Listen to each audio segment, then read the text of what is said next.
Mike Owens with Inside Fighting here, and it's always a pleasure to be joined by Randy Rude Boy Brown, who's coming off his fight at UFC 310 against Bryan Battle in Las Vegas last Saturday night. Randy, always a pleasure, my man. How things are you today? No, what up, man? Thank you for having me, bro. The pleasure is all mine. I appreciate your time. Just a couple of days out from a massive fight and on a massive fight week. Obviously, Mhm. the result did not go your way, but how are your emotions after the UFC 310 experience? I'm all right. I'm as good as I could be. I'm cooling, just here, it is what it is. What can I say? It's nothing I can do. Just gotta keep moving forward, right? Mm. Have you had chance to watch the fight back? I watched it a few times. I watched it at least 10 times already. I watched it a bunch of times. And I still feel the same way. I felt I won. Like I was telling you before, is that, obviously there were things that I could have done better and did differently, to make it more put a stamp on it and make it more clear. Mm. But the facts remain the facts. Even so, he came in overweight and he did exactly what I said he was going to try to do prior to the fight, which was use that extra weight to lean on me, be heavy, and just come in there and just try to clinch me up against the cage and take me down. But 0 for 6 on takedowns. All right. Yeah. Landed zero significant strikes in the middle of the octagon. All his quote unquote significant strikes were the little rabbit shots and the knees and shit like that inside the clinch, right? I was in the center of the octagon bombing his face off with shots every chance I got, trying to make it a real fight. And somehow they gave it to him because what he controlled me in the second, I guess. But you know, that's the game. You can't leave it in the hands of the judges. So it is what it is. I suppose I've never asked the fighter this question, so I'm interested to hear your response. But as a guy who steps in that cage, as a guy who is being judged by three people who have significant say over your career, let's say, what do you feel like judges are looking for in modern MMA? I'm not sure. Every judge is different, and that's the problem. Mm. There is supposed to be a judging criteria, right? But honestly, the understanding of those criteria is a whole different weight according to the individual, right? So there's no real there's no real criteria. I think it's kind of just like a guideline, I guess, right? And then they can just kind of do whatever they want within those guidelines, right? Mm. So however they see the fight, whatever that person may value, clinching, another person may value the wrestling aspect, like actually taking someone down. Another person may value stand-up arts. You just never know what the hell you're gonna get. So That's why you based just up, gotta knock people the fuck out.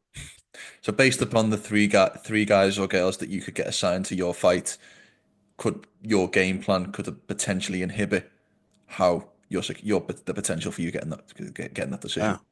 yeah, which is crazy. Mm. You know, is what it is. Did you anticipate him wanting to clinch as much and as being as much of a tactic as it was in the fight? Throughout the camp, no, but once he missed weight, I was like, yeah. Once he missed weight, I was like, yeah, he's gonna grapple. Throughout camp, I thought, listen, I know my striking is pretty good and it's super underrated. So like, dudes, people talk, so you can say whatever they want, but when we get in there, everyone I've fought, minus Jack, has been someone that wanted to. They at some point they tried to grapple Mm. me. You're Mm. gonna grapple, right? You're Mm. gonna initiate that fucking takedown, right? But you know, I knew he in the back of my mind, I'm like he might grapple, but he's more of a strike. He's been striking lately and knocking guys out, so I prepared for a striking match. And once he missed weight, that's when I knew I was like, all right, I was like, all right, he's gonna try to grapple. So, but I'm not afraid of that. I wasn't afraid of this grappling either. I mean, so when the fight started, was I expected him to clinch the way he did? No, but I thought he was gonna shoot more, and if it didn't work, all right, try to disengage and fight, try to shoot again. But him just leaning and clinching and just trying to force me to stay there, I didn't expect that. So, hats off to him on that. I asked you that question because I was at UFC Paris in September where he fought Kevin Jousset, and that wasn't Mhm. a clinch battle at all. That was a striking battle and a pace and a pressure battle. Um, you mentioned the weight miss there. We'll talk about it in a little bit more detail and around the specifics in a second. But in terms of the 15 minutes in the cage, can you notice a difference when an opponent hasn't made weight? Like, can you feel a strength Oh yeah, difference? oh yeah. It's not a strength thing. Okay. And a lot of people get that misconstrued. It's not a strength thing. It's a burliness. and a heaviness. And not only that, it's a pace that he can maintain because he didn't have to go through the weight cut. He didn't suffer. Mm, Where I would start to feel it because of the weight cut, he wouldn't feel it as much, right? mm, And our rehydration points start from two different points. He would start his rehydration. I'm here. mm, I'm at 170. I'm squeezing out those pounds. mm, He's 75. He's here. So he can rehydrate up to way to 200. I'm mm, not going to make it that far, but in 24 hours. I'm not going to get back that much in 24 hours unless I'm using IV bags and shit, mm. and we can't. So Yeah. I'm just going to rehydrate, drink water, drink Pedialyte, right, and eat food. And I got to come back. But I don't know what the hell he's doing. And he's going to come. He didn't get pushed back all the way. So you can see him. I present big. I have broad shoulders, skinny waist, skinny legs, right? Mm, So, and I'm tall, so I look very big. But I'm really not. I'm only about, the most I am in is about 86, 87, if that, right? mm. When you look at him, he's full, big chest, big torso, big boy. He came back pretty solid in there, so he was heavy. So it's not about the strength though, it's just him wearing on you and the fact Mm. that he can continue to go, whereas I'm gonna start to feel it. Because you can see I the notice in round one, I was able to handle, but as it went on, it was harder. Go ahead. I saw your tweet after the weight miss. In your mind, you feel like that was, and I'm not putting words in your mouth, but you feel like that was a tactical advantage in order to go into the fight. To lose 20 pounds, 20% of the purse in expense of being stronger and fitter, as you mentioned there for the time in the cage. Yeah, I believe so. And that's what people do. Sometimes it is it's an investment in his career, so he'll bite the bullet on that little 20%, 20, 30%. And then just, he knows it'll move his career further along. He'll make much more than he lost today, tomorrow, so it's all good. Did you have any interactions with Brian pre or post fight? Pre-fight, yeah. Post-fight, no. I mean, pre-fight, asked him why he couldn't make the weight. We both knew about the fight at the same time. And he just, you know, he just like, oh, I know, I'm sorry. It was just a very uh he's did it just was ingenuine, disingenuine, just didn't care, but acted like, yo, yeah, my fault, man. I'm sorry. But I knew what it was. Um, Especially just being the fact that you're 100 and you're 100 and being 170 pounds, right? You Mm, just fought. If anything, I didn't fight. So I would have been the one to get back up. You yeah. just fought a few months ago, bro. Why Mm. can't you be the weight? You know? So really it. Because he put a video out on his social media. I'm not sure if you saw it of him saying, "I beat fucking Randy Brown." Like he was, it was only after the moment that he realized what he'd done in terms of a guy who's done so much good work in the UFC. Did that surprise you in any way? Your opponent to be so ecstatic to having gotten a victory over you? Because I found that video quite surprising.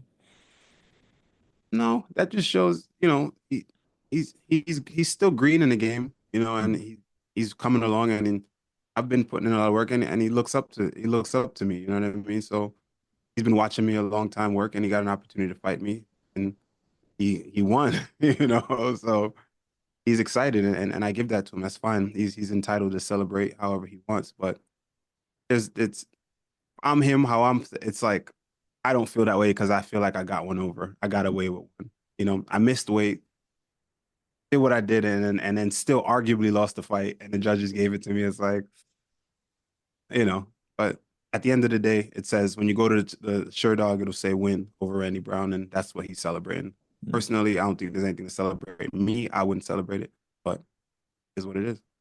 In terms of your next move, how much progress do you feel like you've lost with this decision? Is this a case where the UFC come to you and go, "Okay, you've done all this great work. We're going to give you a little bit of a leeway," or is this one that you feel like will have dragged you back in terms of your aspirations to getting towards that top 15 ranking? I'm not sure. I don't believe so. I mean, I think that matchmakers, reached out and told me they believed I won the fight. Okay. Dana himself told me he believes I won the fight. I think, I think, I think the UFC will. I'm not sure, but I'm hoping the UFC will kind of, not hold it again. So we'll see what happens. And honestly, I'd even do a rematch. A rematch would be great. Let's just do a rematch, make the weight this time. Let's do a rematch. You know, Is there any way we can fix judging, Randy? Because there's three contentious decisions on this card. There's your fight with Bryan. There's Mosvar Evloev versus Aljamain Sterling, probably the less of the three. And then obviously Cyril Gane, Alexander Volkov was the big talking point. I'm wondering from your perspective, guys like me on the sidelines have all these bright ideas of how to fix judging, but we're not the guys spending the time in the cage. Is there any way that we can fix it? I mean, I've heard the half point must system where we have half point scoring rather than full point scoring. I've heard more judges, different locations for judges. Is there any way it can be fixed, or is human error human error? I think human error is human error, but also there's only one way. Start taxing these dudes because weight missing is not really oh no, you're not talking about weight missing. You're talking about Judging. I'm scoring. talking about judging. Oh, We can talk sorry. about weight missing. Let's get on to weight missing if you've got an idea for that. Weight missing, I think weight missing, just start taxing dudes 50, 60, 70%. All right. I think that'll fix it. But as far as the judging, I think human error is human error, man. And I think that I used to think put fighters in there. I used to say, yo, let's just put some fighters in there, bro. If you put a fighter in there, that'll change a lot. That'll change things. But then I realized, fighters are going to be biased towards, it's a small community. Fighters are going to be a little biased towards, their Yeah. friends and the people that they know. So that's hard. Um, I don't know. I don't know what we can do. I don't think it's a point system. I think that, you know, maybe we got to just, maybe we got to just train these people better, man, to Mm. let them know what they're looking at. Like, because some people are big on damage and some people are big on control, so I don't get it. And what I hate is the significant strike. What is significant? Yeah. Like, what's significant and what's just a strike? You know what I mean? Like, I'm confused because sometimes I remember I fought Barberina back in the day and I completely outstruck Barberina. Barberina never punched me one time in a course of Mm. 15 minutes, right? Not Mm. one time. And then in the second round, I look at the numbers. He outstruck me. I'm like, how the hell this guy outstruck me? It was like we clinched, and when we clinched, he started doing these little shots, like with his hand, like Mm. rabbit punches to the side of my head, pop, pop, pop, pop, which was annoying. I had to move my face to the other side, and then he pop, pop, pop, pop, pop, up to the other side, and the numbers just ran up. And those are not significant. Are they Mm. significant? So I don't know. I think there should be a few changes, but I don't have the answers, bro. I was once told an insignificant strike is a jab and a significant strike is everything else. But I would imagine a jab of Randy Brown or a jab of Alex Pereira or Ilia Taporia is a pretty significant strike, dare I say. So I find Yes, that a very, 100%. a very strange kind of crossing line. Let's say. But what should be insignificant is a shot, like a slap in the clinch, like Mm. those open palms. Those are insignificant because they don't do any damage. They just annoy you to Mm. make you change position. So I don't know. I don't have the answers, dog. Um, can I ask as well, and I hope this isn't too personal of a question, but there's that moment in the cage, that 30 to 60 seconds where the judges' scorecards are being read out. The Mm. scorecards don't go your way. How much does that split decision against you affect you from a financial perspective? Because I imagine you go into training camp with the intention that you're going to receive your show and win money. And if one judge's decision was different, you receive a lot more. So how much in terms of camp expenditure, how much of that is affected between the difference between win and loss? Here's the thing, and I'm happy you brought that up because I see a lot of people saying because of what Brian said. He said, "Oh, once you take the fight, you took 30% of my purse. Once you took the money, I don't want to hear it. I don't want to hear it. You took the money and you took the fight. I personally wouldn't have took it, but you did. So I don't want to hear it." That's an asshole way to think, right? And that's you're manipulating fans, uneducated fans who don't understand the sport. It affects me tremendously because if I don't accept the fight, I don't get my show money. People think that you weighed in, so you're gonna get show money. You were greedy and you wanted to take his money, so you wanted to beat him and get more money. So you fought. No, I was put in a position where I had to fight. I spend so much money in camps. I do well for myself, yes, but I spend a lot of money in camp. And you have bills, you have mortgage, you have a lot of things that you need. The holidays are coming up. Mm. So I spent all that money, and now he doesn't make weight, and I'm sitting there like shit. I have an option not to take the fight, and if I don't take the fight, I don't fight. I'm done for the year. Mm. All the money that I spent on camp preparing is done, right? So they think that I'm gonna get show money. I did all that, spent all that money, put all that time, put in. I'm not getting anything if I don't take the fight, Mm. right? So So it's not they're like, even a oh well, you got question. yeah. So it's like I have to fight, Mm. right? So I'm gonna fight him. I'm gonna I'm gonna, of course I'm gonna take his pay, of course, Mm. right? And then I fight. So when they and then on top of that, I beat him, right? Yeah. I beat him, but because the judges didn't give it to me, now it affects how much I get paid. And I didn't even I got his little 30%. That doesn't do shit for me, Mm. right? That does nothing for me. So I'm still just kind of like, damn, you know? Yeah. So it sucks. It does suck Mm. when you don't get your all your money, right? Yeah. But there was his a lot of people are saying, oh well, you took the fight. You took the fight. Yeah. I took the fight because if I didn't take the fight, I'm also put in a position where you see fighters don't take the fight. They're made to be the bad guy. When the guy that didn't make the weight and he's the one in the wrong, he should be the one paying, not me. Yeah.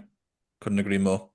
Um, let's turn from past to future because let's end on a positive note because obviously from a Rude Boy fan's perspective, we're all excited to see you back. Is this one of these situations where you try and get out first quarter to first half of next year and try and make right this wrong, if you will, or is this a one where you take some time, reassess, and come back later on in the year? When would be an ideal timeline for your return? I don't have time to waste, man. I'm in a stage of my career where I can't afford sidesteps. So I don't see this as a back step. I see it as a sidestep. Hmm. I can't afford sidesteps nor back steps. So, I got to keep moving. So I'll be back January, February, March latest. You'll see me back immediately, matched up and ready to go. I love it. Well, Randy, it's always a pleasure to catch up. It really is.